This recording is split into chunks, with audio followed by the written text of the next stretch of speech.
Hello, my gardening friends. Today we're going to take a look at what native plants are in bloom in my gardens in May. I'm in Southwestern Ontario, so be sure to check the native range for any of the plants that you'd like to make sure they're native to your area as well.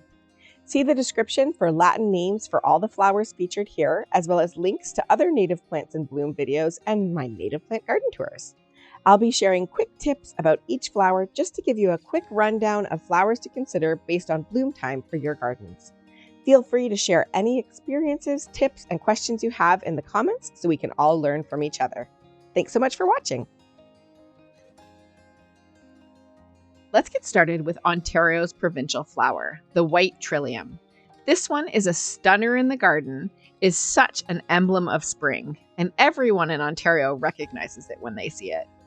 There are myths that you can't have this in your garden, but you definitely can, and you can find it legally and ethically from native plant nurseries across Ontario. And I'll put a link to a native plant nursery map for all of North America in the description below. This little lovely is Foamflower. Previously, it was called Heartleaf Foamflower, but it was changed in 2022 to Creeping Foamflower to align with the fact that it produces runners or stolons and creeps along the ground. Personally, I prefer the name Heartleaf Foamflower, but nobody asked me my thoughts before making this change. It's a beautiful spring flower, it's quite shade tolerant, and despite the name change, is actually slow spreading in my shady garden. I think it might need a bit more water than what it's getting in my yard. Here we have Jack in the Pulpit, another woodland plant. This is a very unique flower and looks quite interesting as it begins to bloom. I was actually confused the first time it bloomed for me as to what was growing in my garden. It's a bit bigger than I had expected, so you may not want to plant it right in the front of your shade garden. Similar to Trillium, it's an ephemeral plant, meaning it pretty much goes away after the trees leaf out and cover it in shade. Jack in the Pulpit contains toxins, so wear gloves when gardening with it, and don't eat it. It will make you very sick. These small single leaves are volunteer trout lilies in my garden. They take about 5 to 7 years to bloom when grown from seed, so I have quite a while to wait to see if these are the native yellow trout lily, but I'm hoping. They get their name from their grayish spotted leaves, which look similar to trout fish. And here are a few that were actually in bloom in a forest near my home. This here is Solomon seal. It's a fabulous plant for the shady garden. It stands up nice and tall all season long and is surprisingly drought tolerant. It has these cute drooping flowers that don't bloom for long, so be sure to keep an eye out in the spring so you don't miss them.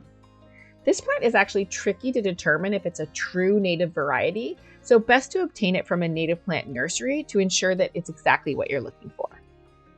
This is Canada Anemone, and it starts growing in my gardens in the end of May.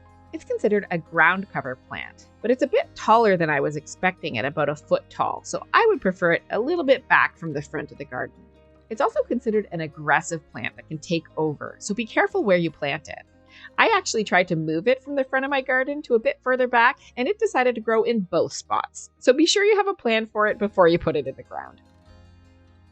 Another late May blooming plant is wild Columbine. I just love the unique blooms of this plant and how it transitions from coral pink to a lovely yellow in these bell-like flowers. This plant attracts many pollinators, including hummingbirds, and is very easy to grow in many different conditions. Wild Columbine can hybridize with non-native Columbine flowers, so consider removing your non-native varieties if you'd like to ensure any seeds developed are the true native species. And now we're here in my sunny boulevard garden with Prairie Smoke. Prairie Smoke is a really cool plant that can grow in pretty harsh conditions. I'm pleasantly surprised with this plant in my boulevard garden. It's spreading out really nicely and is perfect for this dry spot, and works especially well as a border plant right beside the sidewalk. It's known for its wispy seed heads, which we'll get a little bit later, but I love the blooms too. I think they're really pretty and super unique. Now, I know that these are not technically flowering plants, but I did want to give a shout out to the many native ferns that work really well in home gardens, especially in shadier conditions. I have a few ferns in my gardens, including this Christmas fern here. I've got a lady fern that's really lovely, and a marginal fern in a few spots as well. They add some great texture to the garden, have varying moisture preferences. Not all of them need super wet conditions. There's a lot of different options out there. And they are a fabulous alternative to the classic hosta. Thanks so much for watching. I hope you got some ideas for some native plants to consider for your gardens. And if you did, let me know in the comments and hit that like button if this was helpful. If I missed any native plants that you know of, please share that as well. To keep connected and informed about native plants and other gardening adventures, I hope you'll consider subscribing and following along. Thanks again, and happy gardening!